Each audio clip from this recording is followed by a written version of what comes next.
नमस्कार, अनिल प्रसाद के साथ मैं विकी प्रजापति। अनोखा प्रयास यूट्यूब चैनल में आप सभी का स्वागत है। आज हम आए हैं कुष्ठ आश्रम में, जिसे कोढ़ी आश्रम भी कहते हैं। एक भयंकर बीमारी है जिस शरीर के जहाँ पर जिस अंग पर हो जाती है वो अंग शून्य हो जाता है। इसकी सारी जानकारी हम हरियाणा के जनरल सेक्रेटरी हमारे साथ हैं, इनसे जानेंगे कि किस प्रकार इस आश्रम की शुरुआत हुई, हरियाणा में कितने आश्रम हैं, किसकी वजह से सहयोग हो रहा है यहाँ पर। नमस्कार सर। नमस्ते सर, ये जैसे कुष्ठ आश्रम है, इसकी शुरुआत कैसे हुई और किसकी तरफ से सहयोग हो रहा है इसमें? ये आश्रम पहले कोकराकोट में हमारे जो बुजुर्ग लोग थे वो झुग्गियाँ बना के रहते थे। उस वक्त हरियाणा सरकार के द्वारा हिंदू कुष्ठ निवारण संघ, उसका पूरी स्टेट हरियाणा स्टेट का प्रेसिडेंट था राज्यपाल और हिंदू कुष्ठ निवारण संघ का वो सब मिल कर के उन्होंने ये जगह को देकर यहाँ पर आश्रम बना के उन्होंने ये बताया, तुम लोग भीख मत मांगना, तुम्हें मकान और राशन हम देंगे करके। ये सरकार की तरफ से हो रहा है? हरियाणा सरकार की तरफ से ये आश्रम बनाई गई। ये बनी है 1972 में। तो 1972 से लेकर आज तक हिंदू कुष्ठ मतलब हरियाणा सरकार के द्वारा ग्रांट मिलती है हिंदू कुष्ठ निवारण संघ को। हिंदू कुष्ठ निवारण संघ हमें इंडियन रेड क्रॉस सोसाइटी के द्वारा हमें संचालन होता है। इसका डिस्ट्रिक्ट लेवल पर चेयरमैन है डिप्टी कमिश्नर, जनरल सेक्रेटरी है रेड क्रॉस सेक्रेटरी। हमें 2019 तक तो यो सरकार की तरफ से यो राशन भत्ता यो मिलती थी, वो तो हमें मिलता आया था। लेकिन 1 अप्रैल 2020 से सरकार ने मतलब सोशल वेलफेयर डिपार्टमेंट ने उसने बंद कर दिया। तब हमें पता करने से हिंदू कुष्ठ निवारण संघ हमारे हेड ऑफिस पंचकुला में है, वहाँ के पंचकुला के द्वारा हमें पता चला है। सोशल वेलफेयर डिपार्टमेंट का कहना ये है, इनका 2250 रुपया तो पेंशन मिलता है और रेशन की डिपो से रेशन मिलता है और जनता लेकर इनका देती है। भाई इनको रेशन भत्ते की क्या ज़रूरत है। लेकिन 2250 रुपया में 1100 रुपया रेशन भत्ता, कुल मिलाकर का 3350 रुपये है। 3350 रुपये में से पूरे महीना एक इंसान कैसा गुजारा कर सकता है? समझ गए ना मेरी बात? ये पूरी फैमिली या एक व्यक्ति को मिलते थे 3300 रुपये? एक व्यक्ति को, एक व्यक्ति अगर 3350 है तो 6500 हो गया। मतलब बिल्कुल 2 बंदे के पति पत्नी का, उनके बच्चे को पढ़ाई रहेगी। ये लेप्रोसी बीमारी के अलावा और कई प्रकार की बीमारी है।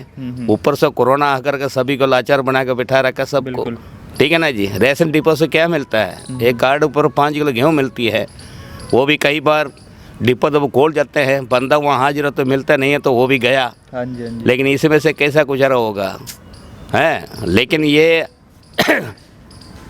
अपना रोहतक शहर वासियों ने कभी कभी भोजन लेकर हमें देते हैं, उसी से हमारा गुजारा चलता है। जब कितने भी महीना अगर 10,000 रुपये के व्यक्ति को मिले तो इस ज़माने में कोई गुजारा हो नहीं सकता, ठीक है ना जी। फिर बार बार हमसे बोलते हैं कितनी गुलाबी कार्ड है, कितनी पीला कार्ड है, कितना हरा कार्ड है, किसको पेंशन मिलता है, कौन सा पेंशन है, विंडो है, विकलांग है, फलाना डिगना, मतलब ऐसे रिपोर्ट मांगते रहे हैं। 7 अगस्त को हमने समाज कल्याण अधिकारी को मतलब रोहतक पर हमने रिपोर्ट सौंप दिया था। फिर हमारा इंडियन रेड क्रॉस सोसाइटी की सेक्रेटरी के पास भी हमने वो रिपोर्ट हमने सौंपा है। लेकिन हमारा संचालक मतलब सेक्रेटरी वो सारी रिपोर्ट बना करके पंचकुला हेड ऑफिस भेज भी दिया। फिर भी सोशल वेलफेयर डिपार्टमेंट ने पंचकुला में दोबारा मांग रहे हैं, बोला भाई ये रिपोर्ट दे दो। फिर भी हमने अभी 4-5 दिन पहले वो रिपोर्ट बना कर हमने भेजा है। क्या आपने 2 बार रिपोर्ट दे दी, पंचकुला भी भेजी, न्यायिक परिसर भी भेजी, लेकिन उसका कुछ रिजल्ट नहीं आया अब तक? कोई रिजल्ट नहीं है, अभी तक कोई रिजल्ट नहीं है। इसका कारण क्या रहा होगा फिर? तो कारण क्या रहा होना, मतलब वो बहाना बनाते हैं भाई कोरोना है, अफसर इकट्ठा नहीं होते हैं, ये मिलेगा तो वो नहीं मिलता, वो मिलेगा तो ये नहीं मिलता है। ये खाना ये बहाना बनाते ही है। हम तो ये कहते हैं सरकार से हमारा अपील ये है, 1972 से लेके कुष्ठ रोगियों के लिए दिए गए रेशन भत्ता 2019 तक देते आ रहे थे। हम सरकार से ये अपील है, कोढ़ी के नाम से कोई पेंशन नहीं है, विकलांग के नाम से पेंशन है। हाँ जी बिल्कुल, विकलांग अलग है और मतलब पेंशन अलग है और रेशन भत्ता अलग है। हम सरकार से अपील ये करते हैं भाई दोबारा उस रेशन भत्ता को कुष्ठ रोगियों को चालू किया जाए, क्योंकि अभी हम किसी मिनिस्ट्री से मिलने के लिए लेटर लिखते हैं वो कोई जवाब देते नहीं है। राज्यपाल से कितनी बार मिलने के लिए हरियाणा कुष्ठ महासंघ की तरफ से हमारा प्रेसिडेंट यासीन त्यागी ने लेटर मांग लिखा है, कोई जवाब नहीं। पूरे हरियाणा में कितने कुष्ठ आश्रम है? 18 आश्रम है। इनको मतलब चलाते कौन, गवर्नमेंट की तरफ से या मतलब इसका वो हेड कौन होता है जिले वाइज? नहीं, 18 आश्रम में से 5 आश्रम 4 आश्रम तो हिंदू कुष्ठ निवारण के द्वारा चल रहा है। ठीक है। रोहतक, करनाल, अम्बाला सिटी और जगाधरी, और बाकी वो एक फरीदाबाद, वो समाज कल्याण के द्वारा रेड क्रॉस संचालन करती है फरीदाबाद में। बाकी सारे आश्रम प्राइवेट है। हाँ जी। वो साल में एक बार सरकार उनके सोसाइटी की खाता में साल में एक बंदे के 1100 के हिसाब से सीधा कट्टा पैसा वो दे देती थी अपने खाते पे, वो लोग लेकर के अपना बांट लेते थे। जैसे 4-5 आश्रम जो आपने बताए ये तो गवर्नमेंट की तरफ से चल रहा है, गवर्नमेंट की तरफ से सहयोग हो जाता है। हाँ। जो प्राइवेट आश्रम है उनको किसकी तरफ से सहयोग होता है? वो शहरवासियों की तरफ से सहयोग होता है, शहरवासियों की तरफ से, मतलब समाज के सहयोग से चल रहा है। समाज करती है। तो ये जो कुष्ठ रोग है इसकी कैसे शुरुआत हुई, मतलब कैसे बीमारी लगती है ये बीमारी कैसा लगता है ये तो किसी को मालूम नहीं होता है। तो शरीर के अंदर चुनापन हो जाता है, किसी गर्म चीज़ को आदमी पकड़ता है, या लेडीज़ हो या आदमी जो इंसान लेते हैं तो उन्हें पता नहीं चलता, तो वहाँ पर गर्म होने से उनको मतलब जख्म हो जाता है। तो उसी से पता चलता है भाई ये कारण क्या है। फिर डॉक्टर के पास जाते हैं, डॉक्टर जाकर उसको चेकअप करते हैं कहाँ चुनापन है, उसी में से फिर उन्हें पता चलता तभी ये लेप्रोसी कोड की बीमारी है। वहाँ से मांस निकाल कर लेबोरेटरी में भेजते हैं, वहाँ से ये कुठान है उसी के अनुसार दवाई देते हैं। तो 30-35 साल पहले तो इसका कोई इतना ही ज़्यादा इलाज नहीं था। 30-35 साल के बाद अभी हिंदुस्तान के अंदर इसका बहुत बढ़िया दवाई सरकार ने, हिंदुस्तान सरकार ने मतलब इंडिया सरकार ने ढूंढ लिया है। जो बीमारी ऐसी है जैसे डॉक्टर हमें कोर्स देते हैं, हाँ जी, डॉक्टर का बात मानकर वो ये व्यक्ति अगर सही ढंग से अगर कोर्स करेगा तो वो बीमारी आगे नहीं बढ़ेगा। और डॉक्टर का बात मानने से, सही ढंग से कोर्स करने से, जैसे पुराने ज़माने में कुष्ठ रोग पीड़ित को व्यक्ति को यो हाथ और पैर यो कंडम हो जाता है, हाँ जी, हाँ जी। वैसा आजकल वो डॉक्टर की बात मानने से ऐसा नहीं हो सकता है। तो दूसरी बात, एक और बात बताना चाहता हूँ, कई लोगों के मन के अंदर ये है ये कुष्ठ रोग बीमारी है।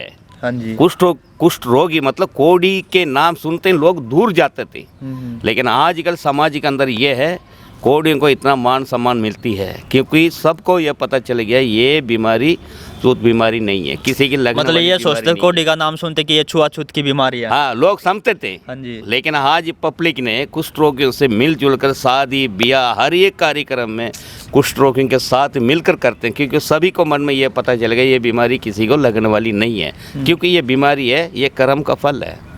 ये माँ के गर्भ से शुरू होता है, किसी को पता नहीं चलता।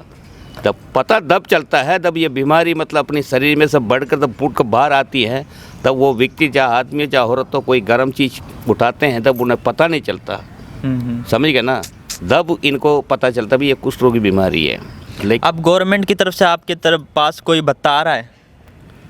नहीं, हमारी तरफ से कुछ नहीं है। बस हमारी तरफ से ये है, हमारी जो भी ज़रूरत है तो हम जा कर के हमारे संचालक सेक्रेटरी को हम बताते हैं, सेक्रेटरी ऊपर लेटर लिखते हैं, लेकिन उन्हें भी कितनी लेटर लिख दिया, कोई जवाब नहीं। लेकिन इस समय में आप गुजारा कैसे कर पा रहे हो फिर? इस समय गुजारा तो हम मांग के करना पड़ रहा है, दानी सज्जनों से मांगना पड़ रहा है। जो समाज के लोग हैं, धनी समाज लोग के हैं। लोग सब मांगते हैं, मांगने से उनकी जो इच्छा है, उनकी जो गुंजाइश है, उनका जो श्रद्धा वो लिया कर देते हैं, उसी से हम गुजारा करते हैं। अभी इस आश्रम में कितने परिवार रहते हैं लगभग? इस आश्रम में रहते जी कुल परिवार है 35 परिवार है। समझ गए ना जी, 35 परिवार में से 17 परिवार सरकारी के अंडर में हैं, बाकी सब हमें अपनी सेवा के लिए रखे हुए हैं, उनका कोई सरकारी तरफ से कोई सहायता नहीं है। इस आश्रम से कोई काम करने भी जाता है यहाँ से? नहीं, कोई काम करना नहीं चाहते हैं, क्योंकि हरियाणा के अंदर 18 आश्रम है। 18 आश्रम के अंदर सब 1972 से लेकर अभी 2020 हो गया। यो सरकार 1100 यो सरकार यो देती है, यो जनता यो कुछ लेके यहाँ देते हैं, बस इसी से यहाँ बैठ कर गुजारा करते हैं। बाहर भीख मांगने का कोई मतलब नहीं, लेकिन यह है काम करना वाला कर सकते हैं, लेकिन अभी काम करने की किसी की उम्र है ही नहीं। पहले काम करते थे कहाँ, अंदर ही हिंदू कुष्ठ निवारण संघ हैंडलूम बना रखे थे कपड़ा बनाने का, उसी पर हम कपड़ा बनाया करते थे। मीटर का 3 रुपया करके सबसे हमें पैसा मिलती थी। अब सारे मिशन उसन कंडम हो गया और सरकार प्रोजेक्ट बंद कर दिया, वो भी कंडम हुई पड़ी है। और आप देख लेना जितनी मकान है, सन 72 में बनी हुई मकान है, अगर रोहतक सिटी के अंदर अगर जरा सा भूकंप का आवाज़ आता है कभी भी ये टूट कर गिर सकता है। हमने इस मकान के बारे में कितनी बार हमने लेटर बना के दे दिया सरकार को और इंद्र कुछ निवारण संघ को, कोई सुनवाई नहीं हुई अब तक। कोई सुनवाई नहीं। नमस्कार माता जी, नमस्कार। कैसे हो? ठीक है बहुत। बिल्कुल ठीक हो? हाँ अभी तो ठीक है। तो ये कब से लगी आपको ये बीमारी कुष्ठ की? बहुत दिन। बहुत दिन से? कितने सालों से यहाँ पर रह रहे हो? कितना साल से? कितना साल हो गया? 25 साल। 25 साल हो गया। 25 सालों से यहाँ पर रह रहे हो? हाँ। इससे पहले कहाँ पर रहते थे? कहीं मांगे खाता, उधर बिग मांग के खाता था। पहले भीख मांग के खाते थे। करते थे। अच्छा, फिर उन्होंने हम लोगों ने इनको बुला करके भीख मत मांगना रोहतक सिटी के अंदर, आप आश्रम आ जाओ। ये आपको मिले कैसे फिर? सड़क मतलब शहर में भीख मांगते थे ना। अच्छा, घूम रहे थे? हाँ घूम रहे थे, स्टेशन में रिया करते थे। फिर हमने इनको बुलाया, भाई यहाँ में रोहतक शहर में भीख मत मांगो, अगर आना तो आश्रम के अंदर आ जाए, नहीं तो अपने कहीं घर चले जाओ। फिर हमने डी साहब से मिला कर, वही अशोक कुमार यादव से मिला के इनको अंदर दाखिला करवाया था मैंने। जैसे आप सभी को बता दिया, सारी जानकारी कुष्ठ आश्रम के बारे में दे दी आपको, जो गवर्नमेंट के सहयोग से भी चल रहा है, लेकिन गवर्नमेंट की तरफ से भत्ता इनका बंद हो चुका है। सोशल वर्कर से गुजारिश है, जो समाज के धनी लोग हैं एक बार आश्रम में आए और इनका सहयोग करें, क्योंकि ये एक ऐसी बीमारी है जिस शरीर के जिस अंग पर हो जाते हैं वो अंग सूना पड़ जाता है बिल्कुल, और उस अंग से अगर कुछ लग भी जाए उस जगह पर, लेकिन पता नहीं लगता क्या हुआ है क्या नहीं। इस वजह से ये ना तो काम करने जाते, ना कहीं पर भीख मांगने जाते। इसलिए आप सबसे गुजारिश है कि यहाँ पर आए, इनको कुछ सहयोग करें, इनको राशन पानी दे। आप सबसे अपील है, अनोखा प्रयास यूट्यूब चैनल में जुड़े रहिए, अनोखा प्रयास यूट्यूब चैनल से, और ज़्यादा से ज़्यादा वीडियो को शेयर करें ताकि ज़्यादा लोग देख पाएँ और ज़्यादा लोग इस आश्रम में सहयोग कर पाएँ। बहुत बहुत धन्यवाद।